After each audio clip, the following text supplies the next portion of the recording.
Good day to my classmates all over the world, and welcome to another lesson of chess today.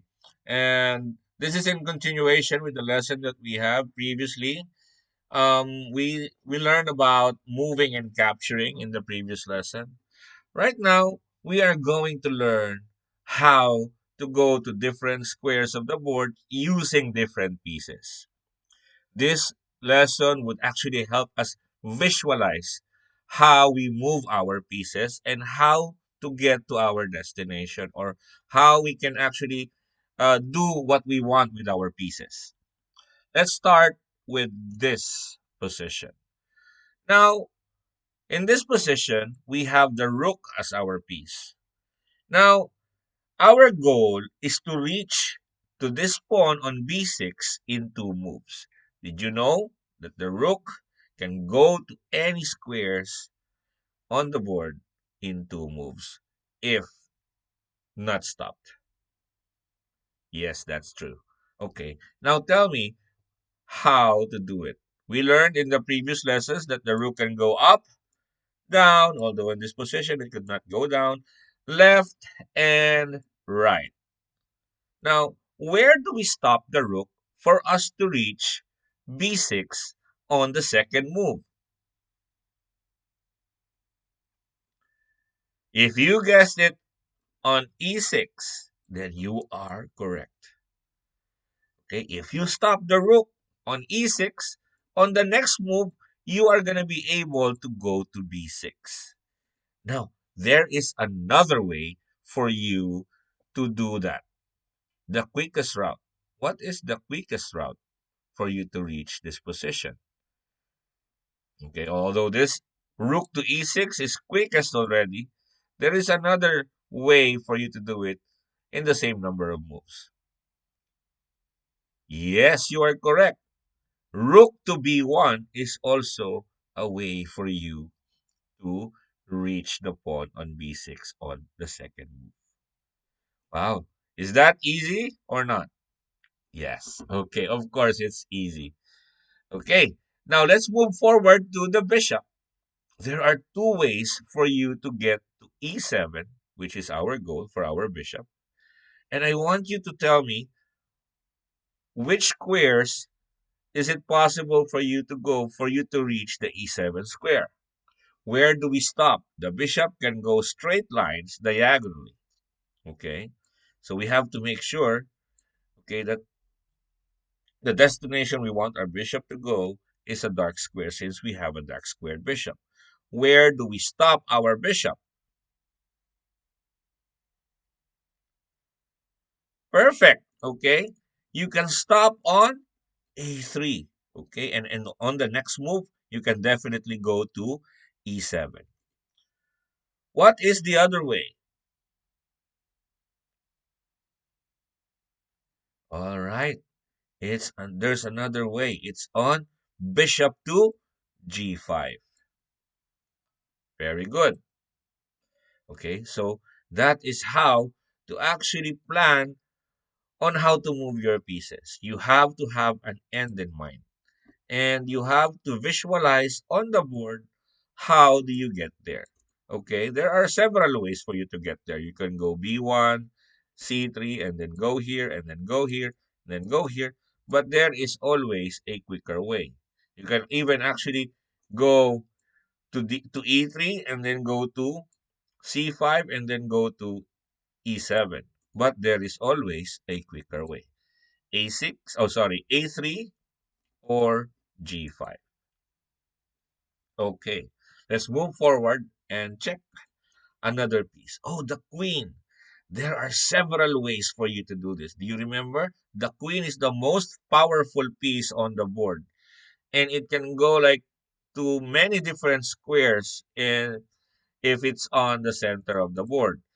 I think it's like 27 different squares that it can go if it is at the center of the board. You can check that out. Pause the video and check that out. But right now, the goal is for the queen to be on c7 on the second move. Tell me about three ways on how to get there.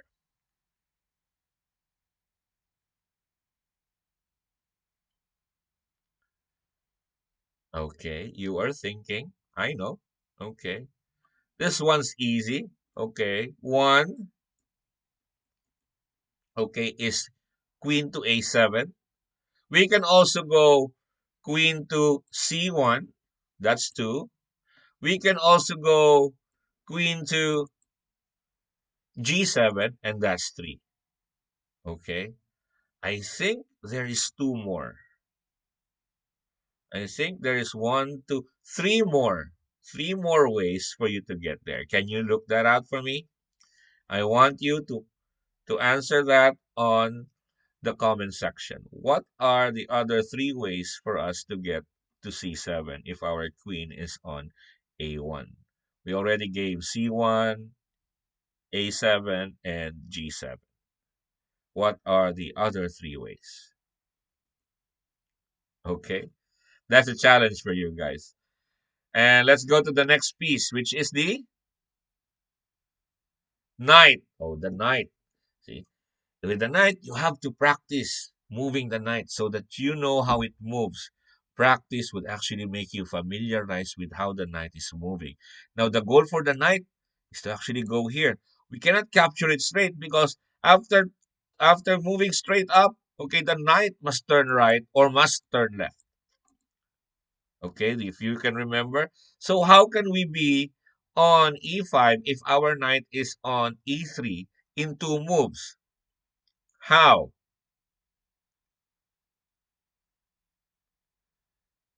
All right, there are two ways for us to get the knight to e5 from e3. One is we go to g4. One, two, turn. And also we can go to one, two, turn, c4. Okay, and after that we can go one, two, turn, one, two, turn. Okay, so that is how to get the knight to e5 if your knight is on e3. Now we have more knight exercises coming up in the next following videos.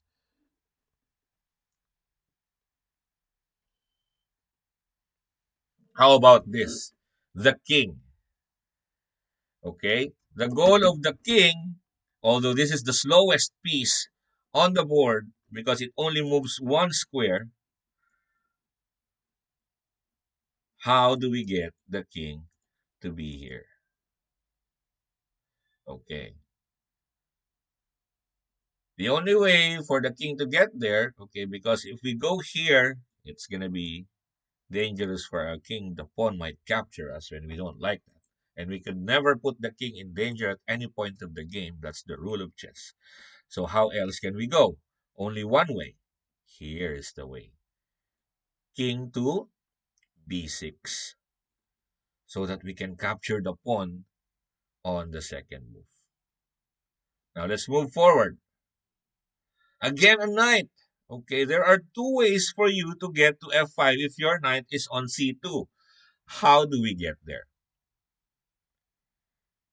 I will give you one, and I want you to comment on the comment section below how you get the knight to f5 if the knight is on c2 in two moves. I will give you knight to e3. Okay, one, two, turn. Okay, and then one, two, sorry, one, two, turn.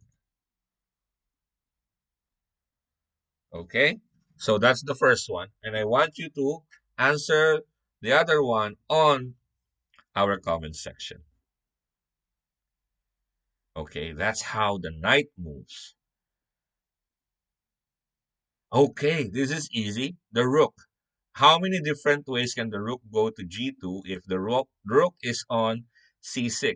What is the quickest way for us to be there? The long way is what? c8, g8, and then you come here, or you go c1, g1, and then here. That's three. Three moves, one, two, sorry, and three. Okay, that's gonna be good idea. But I want you to show me the quickest way. Okay, so the quickest way would actually be rook to g6 and rook to c2. These are the quickest way for you to get to that pawn. Now let's move to another position. Now the bishop. How can the bishop be here on c2 from d7? All right. So bishop f5 and bishop a4. You see, they resemble a rectangle, no? Okay, so see, they said that shapes, geometry, and chess are alike, actually interconnected. So this is one example. Sometimes the movements of pieces would actually create shapes so that it would be easier for you to remember. If you like geometry, if you like shapes, then that would be a good sign that you would become uh, inclined in playing chess.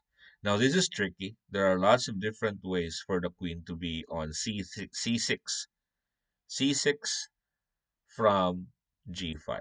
So, how? In chess, we have to weigh all our options, check all the possibilities, because we don't know what the best move is until we examine the position.